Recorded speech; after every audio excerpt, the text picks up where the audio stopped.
ये कांग्रेस पार्टी की मोहब्बत की दुकान है और माननीय प्रधानमंत्री जी ने स्पष्ट रूप से इन नोटों के ढेर को देखते हुए कहा है कि कांग्रेस के नेता ईमानदारी का भाषण देते हैं, उनको ये देखना चाहिए जो जनता से जो लूटा है उसकी पाई पाई लौटानी पड़ेगी। ये मोदी की गारंटी है और ये अभी से नहीं, ये कांग्रेस पार्टी का एक लंबा इतिहास है। चाहे जीप घोटाला हो, चाहे बॉफर्स घोटाला हो, चाहे यूरिया घोटाला हो, चाहे टेलीफोन घोटाला हो, चाहे आदर्श सोसाइटी घोटाला हो, 2G 3G, ऐसे एक बहुत बड़ा सीरियल भ्रष्टाचार का कांग्रेस का अब तक का सबसे बड़ा इतिहास रहा है। और जब एक व्यक्ति के ये हालात होंगे तो आज़ादी से लेकर अब तक देश भर में और अनेक प्रांतों में जिस पार्टी की सरकार रही है, ये एक व्यक्ति का असली चेहरा है। बाकी लोगों ने इस देश के गरीब जनता को कैसे लूटा होगा और भ्रष्टाचार की कमाई से अपनी कितनी अलमारियां भरी होगी, ये जीता जागता उदाहरण ये पूरा देश देख रहा है कि जो लोग आदरणीय मोदी जी के ऊपर इस प्रकार से जांच एजेंसियां जब काम करती है तो इनको पेट में तकलीफ इसी बात की होती है कि हमने जो भ्रष्टाचार की आग में जो देश को डाला है इतने वर्षों से, आजादी से लेकर अब तक, उनका असली चेहरा अब जनता के सामने आ रहा है कि कौन ये वही व्यक्ति हैं जो राहुल गांधी जी के बहुत नजदीक के फोटो भी आप लोगों ने देखे हैं कि हर कार्यक्रम में वहां उनके साथ इर्द गिर्द दिखाई देते हैं। तो इसीलिए देश की जनता कहने लगी है कांग्रेस मतलब करप्शन की दुकान। और ये इसलिए कहा जाता है, इनको मोहब्बत सिर्फ पैसों से है, इनको मोहब्बत सिर्फ लूट से है और इसीलिए इस मोहब्बत की दुकान में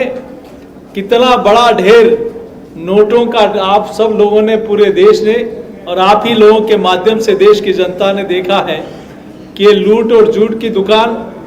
यही कांग्रेस का असली सच है। और ये आप लोगों के माध्यम से पूरे देश ने यह भी देखा है कि एक ऐसे सांसद हैं जो लगातार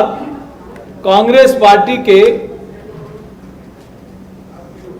जिन्होंने राज्यसभा के सदस्य रहते हुए 2019 में, जिनके पास बड़ा पैसा एयरपोर्ट में जांच के दौरान मिला था जो करोड़ों रुपए की राशि थी, जिन्होंने अपने चुनाव आयोग में अपने एफिडेविट में अपनी संपत्ति कितनी दिखाई और उसको छुपाकर देश की जनता के सामने और चुनाव आयोग के सामने रखा, लेकिन इलीगल प्रॉपर्टी, अवैध धन संपत्ति कितनी है, ये असली चेहरा इस कार्रवाई के दौरान देखने को मिला है। इसलिए ये लूट ही कांग्रेस का असली सामान है। और मैं दावे के साथ कह सकता हूं कि जिस प्रकार से लोग कहने लगे हैं कि कांग्रेस और करप्शन एक सिक्के के दो पहलू है, कांग्रेस का काम है लूट, झूठ और फूट डालना, और यही असली चेहरा अब कांग्रेस के पतन का कारण बनता जा रहा है कि उनकी असलियत, उनका असली चेहरा अब जनता ने देख लिया है कि कांग्रेस ने गरीबों का हक मारकर किस प्रकार से नोटों के से अपना घर भर रहे हैं। और मुझे आश्चर्य होता है कि जब बैग कम बढ़ गए तो बोरों में नोट भरने पड़े और ट्रकों में लाद कर उन बोरों को ले जाना पड़ा। आखिर कांग्रेस ने खाई जनता की गाड़ी कमाई, और ये गाड़ी कमाई ये मोदी की गारंटी, जिन्होंने भ्रष्टाचार किया है उनकी पाई पाई वापस जनता के बीच में जाएगी। और ये कांग्रेस की नस नस में, रोम रोम में सिर्फ और सिर्फ भ्रष्टाचार के अलावा कुछ नहीं लिखा है। और कांग्रेस और भ्रष्टाचार का इसीलिए लोग कहते हैं कि चोली दामन का साथ है। आज मैं आपके बीच में इतना जरूर कह सकता हूं कि जिस प्रकार से कांग्रेस पार्टी के सांसद के यहां ये रेड पड़ने के बाद उनके परिवार के लोगों के नाम से एक शराब कंपनी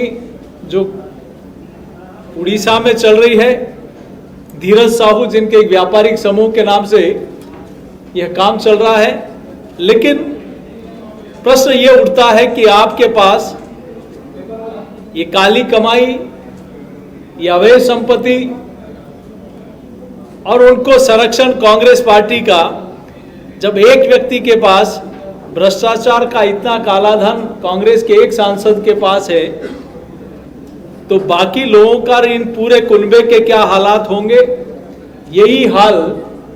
कांग्रेस पार्टी का 5 वर्षों में राजस्थान में भी, राजस्थान की जनता ने देखा है कि किस प्रकार से पेपर लीक में हो, चाहे जल जीवन मिशन में हो, चाहे योजना भवन में हो, चाहे पोषाहार में हो, सिर्फ और सिर्फ लूट के अलावा कोई काम नहीं हुआ है। तो ये कांग्रेस का असली चेहरा, ये गमंडिया गठबंधन जो है, हम सब लोगों ने देखा है, चाहे केजरीवाल हो, चाहे चारा घोटाले में देश के लोगों ने देखा है, ये पूरा का पूरा गठबंधन जिस मानसिकता के लोगों का है, जिन्होंने वर्षों से, चाहे क्षेत्रीय दल हो, चाहे कांग्रेस पार्टी हो, इन्होंने सिर्फ और सिर्फ भ्रष्टाचार करने के अलावा कोई काम नहीं किया। और इसीलिए आपके माध्यम से लोगों ने देखा है कि कैसे इनका काला इतिहास, काला सच अब जनता के सामने आ चुका है। अशोक गहलोत जी के ओएसडी लोकेश शर्मा जी ने भी कहा कि इन्होंने 5 वर्ष में जो पाप किया है, उस पाप को छुपाया है, अलाकमान से फरेब किया है, और हार के पीछे यही एक प्रमुख कारण है। तो मैं सोचता हूं अब राहुल गांधी जी और सोनिया गांधी जी और प्रियंका गांधी जी को, जिनका भी एक इतिहास है इस प्रकार के, सब लोगों ने देखा कि किस प्रकार से जमानत पर ये लोग हैं, किस प्रकार से जमीन को हड़पने का काम, गरीबों की लाखों बीघा जमीन हड़पने का काम किया है। तो आखिर क्यों नहीं इस विषय पर देश की जनता के सामने आकर अपना वक्तव्य दे? क्यों नहीं जिन्होंने गरीब के हक का पैसा अपनी अलमारियों की शानो शौकत बनाई, जिन्होंने गरीब को लूटा, उनके हक को लूटा, उसके बारे में क्यों नहीं कांग्रेस पार्टी और कांग्रेस पार्टी के नेता अपना वक्तव्य देते हैं? देश की जनता उनसे आज जवाब मांगती है। आज ये मोहब्बत की दुकान में नोटों का पहाड़ जो मिला है, आप ही लोगों के माध्यम से देश देख रहा है कि अभी भी काउंटिंग चल रही है। 210 करोड़ तो कल ही आप लोगों के माध्यम से जानकारी में आया, और अभी तक भी वो काउंटिंग चल रही है। तो आज इसी विषय को लेकर पार्टी ने भी पूरे प्रदेश में जिला मुख्यालय पर कांग्रेस का असली चेहरा दिखाने का पार्टी के माध्यम से एजिटेशन हुआ था। आप लोगों के बीच में बस यही बातचीत करनी थी। बहुत बहुत धन्यवाद। तो देखिए, आपने अभी सुना प्रदेश अध्यक्ष सीपी जोशी को, जहां पर उन्होंने तमाम बातें कही, कांग्रेस पर सीधा निशाना साधा। सीपी जोशी ने कांग्रेस पर सीधा निशाना साधा। भ्रष्टाचार के मुद्दे पर सीपी जोशी ने कांग्रेस पर तंज कसा। साथ ही कांग्रेस का असली चेहरा जनता के सामने आया। उन्होंने ये भी कहा, आपको बता दें, भ्रष्टाचार के मुद्दे को लेकर भी सीपी जोशी ने तमाम बातें कही कि कांग्रेस ने 5 साल सिर्फ और सिर्फ भ्रष्टाचार किया है।